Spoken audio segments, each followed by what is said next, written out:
સાંતલપુર તાલુકાના ગાંજીસર ગામના ધર્માનંદ બાપુ ઉર્ફે ધનાબા ભગતના આશ્રમ ખાતે સત્સંગનું આયોજન કરવામાં આવ્યું. બંધવડ હનુમાનજી મંદિરના મહંત શ્રી સંજીવનદાસ બાપુ અને ગોતરકાના મહંત શ્રી બાલયોગેશ્વરદાસ બાપુ સાથે અન્ય સાધુ સંતો હાજર રહ્યા હતા. તમામ ગાંજીસર ગામના ગ્રામજનો, આગેવાનો, યુવાનો બહોળી સંખ્યામાં હાજર રહ્યા. ગ્રામજનોને પધારેલ સંતો, મહંતો, મહાપુરુષોના સત્સંગથી ભક્તિમય વાતાવરણ બન્યું. પધારેલ તમામ સંતોનું સ્વાગત કરવામાં આવ્યું. ગોતરકાના મહંત શ્રી બાલયોગેશ્વરદાસ બાપુ તથા બંધવડ હનુમંત મંદિરના મહંત સંજીવનદાસ બાપુ દ્વારા જલારામ બાપા વિશે અભદ્ર ટિપ્પણી કરનાર સ્વામી વિશે આપ્યું નિવેદન. આવો સાંભળીએ. ગાંજીસર ગામમાં આપનું આગમન, શું કહેવા માંગો છો?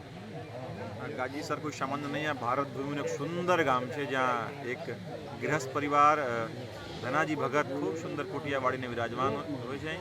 ખૂબ સુંદર ભજનનો અનેરો પાવન પ્રસંગ ચાલુ હોય છે. દરેક નોમના દિવસે જે છે અહીં સંતોનું સમાગમ, ભક્તોનું સમાગમ, ખૂબ સુંદર સત્સંગ હોય છે. ભજન, કીર્તન, ભોજન ખૂબ સુંદર વ્યવસ્થા હોય છે. ગામ ખરેખર સૌભાગ્યશાળી, ગૌરવશાળી છે. આવું સુંદર કુટિયા છે. અહીં લોકો જે છે થોડું ભક્તિમાં પ્રવેશ કરે છે. સનાતનની ચર્ચા હોય છે, ધર્મની ચર્ચા હોય છે, અને જે વિભ્રાંતિઓ જે સમાજમાં જે કુટેવો છે એને કાઢવા માટે આપણે અમે નિત્ય પ્રયાસ કરતા હોઈએ છીએ. બાપુ, આપનો 1 મહિનાનો જે પ્રયાગરાજ નિમિત્તે શું કહેવા માંગો છો? જે પ્રયાસ પ્રયાગ શબ્દનો સુંદર અર્થ છે પ્રયાગ. બ્રહ્માજી પ્રથમ યાગ ત્યાં કરેલું છે. પ્રયાગ નામ પડવાનું મૂળ કારણ છે પ્રયાગ. પ્ર એટલે પ્રથમ, યાગ એટલે યજ્ઞ. બ્રહ્માજી પ્રથમ યાગનું ત્યાં કરેલું. ખૂબ સુંદર, ખૂબ અલૌકિક આધ્યાત્મિક શક્તિ ત્યાં. ગંગા, યમુના અને સરસ્વતી ત્રણે ત્યાં ભેગી થાય છે. સનાતનનો એક મોટો મેળાવડો હતો.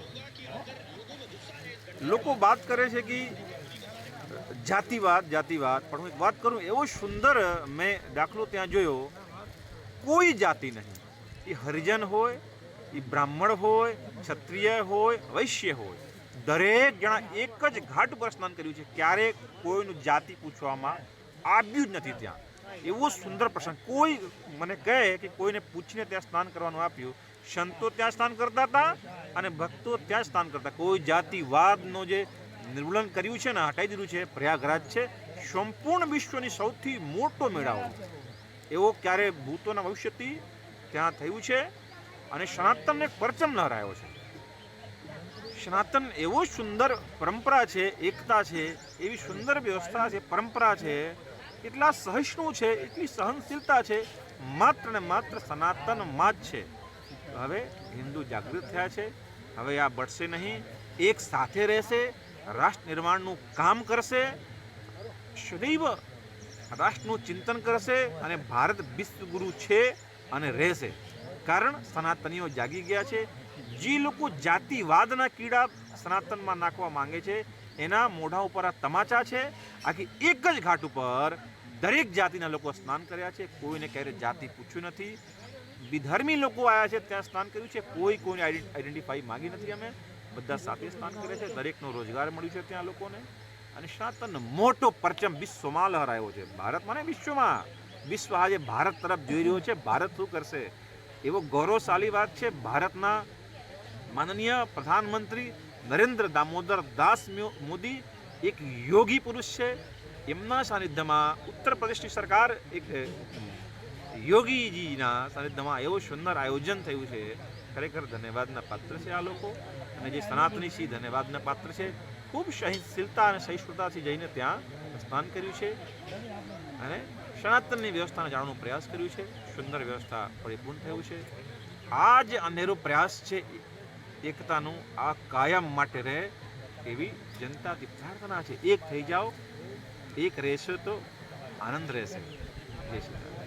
બાપુ, હમણાં ઘણા સમયથી જે સ્વામીજીનો વિરોધ ચાલી રહ્યો છે જલારામ બાપાની અભદ્ર ટિપ્પણી વિશે, આ બાબત શું કહેવા માંગો? એમાં કહેવાનું, એવા વ્યક્તિઓનું ચર્ચા જ કરવી મૂર્ખતા છે આપણી. જે વ્યક્તિનું ધર્મનું જ્ઞાન નથી, ના કોઈ વાંચન છે, ના કોઈ વ્યવસ્થા છે, કાયમ વારંવાર એક સંપ્રદાય એમ આ લોકો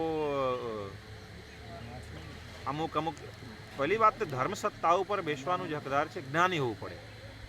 ધર્મનું વાંચન હોવું પડે, આચરણ હોવું પડે. એક શબ્દ છે આચાર્ય શબ્દ. એનો આચાર્ય શબ્દનું વ્યુત્પત્તિ છે આચરેતિ ઇતિ આચાર્ય. અમે કહીએ નહીં, અમે આચરણ કરીએ, પ્રજા જોઈને આચરણ કરી શબ્દ આચાર્ય. એવા આચરણ સુવ્યવસ્થિત સંસ્કારી લોકોને એ સંસ્થાઓમાં પ્રવેશ મળવું જોઈએ, જેને ધર્મશાસ્ત્રોનું જ્ઞાન હોય. કોઈ પર અભદ્ર ટિપ્પણી કરવાનો કોઈનો અધિકાર નથી. આ પ્રયાસો કરશે તો ભક્તોને ખરેખર એક વિરોધ કરવું જોઈએ. જે લોકો જોડાયા છે એ લોકોને કહેવું જોઈએ કે કોઈ પણ સંતોનું, બાપજી વાત કરી કે નારાયણ અવતાર છે જલારામ બાપા, સામાન્ય થોડે છે. મને ખબર છે કે ત્યાં કોઈ દાન લેતું નથી. લોકો અનવરત અન્નપૂર્ણા ચાલુ છે, 24 કલાક ચાલુ છે, સેવા ચાલુ છે. જલારામ એ રામના સ્વરૂપ છે. બાપુ આપનો પરિચય.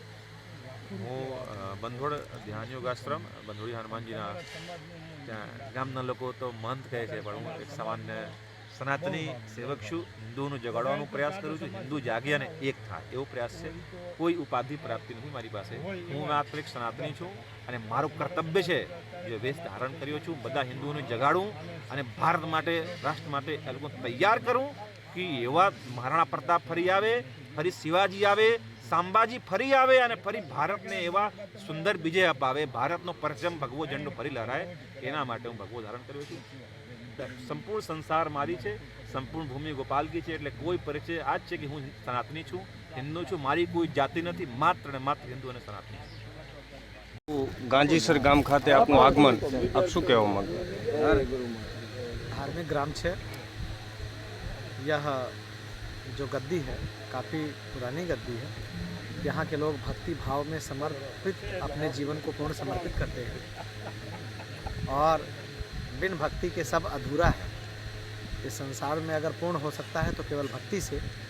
यह ये गांजी शहर गांव आज के समय में एक प्रेरणा के तहत हम सभी को प्राप्त हो रहा है. काफ़ी सुंदर भक्ति भाव आज इस पावन धरा धाम में पूर्ण हुआ. पूज्य महाराज श्री के सानिध्य. बापू आपका प्रयागराज प्रवास के बारे में क्या कहूँ? 144 वर्ष पूर्व लगा हुआ है अमृत महाकुंभ, जिसमें पूरे भारत से करीब 65 करोड़ लोगों ने महास्नान कर उस धरती को तो पवित्र किया ही, अपितु अपने जीवन को भी पवित्र किया. क्योंकि यह महाकुंभ सनातन की एक बहुत बड़ी मजबूती का प्रमाण दिखाया. और ख़ास तौर से तो मौनी अमावस्या का दिन, मैं एक बड़ा छोटा शब्द कहूँगा, जितने में पूरे गुजरात की आबादी है 6 करोड़ की, उतना केवल एक दिन लोगों ने 6.5 करोड़ लोगों ने स्नान किया. एक छोटे से स्थान में उत्तर प्रदेश का प्रयागराज जिला में सुंदर माँ गंगा, माँ जमुना, माँ सरस्वती के पावन तट में उतना विहंगम दृश्य जो दिखा गया, कहते हैं केवल माँ ही समवा सकती हैं. तो उसका साक्षात प्रमाण रहा कि जितना में हमारा यह गुजरात प्रदेश फैलाव है, उतना में केवल एक छोटा सा, कहने को छोटा सा है, पर वो इतनी बड़ी माँ है कि 6 करोड़ 6.5 करोड़ लोगों को एक दिन अपने में उन्होंने जो है सम्मिलित किया और उन्हें पूर्ण करके भेजी है. इससे बड़ा प्रमाण और सनातन की क्या हो सकती है. बापू बहुत दिनों से स्वामी जी ने एक अभद्र टिप्पणी की थी जलाराम बापा के विरुद्ध, उसके बाबत आप क्या बोलोगे? विनाश काले विपरीत बुद्धि, अहंकार व्यक्ति का दुश्मन है.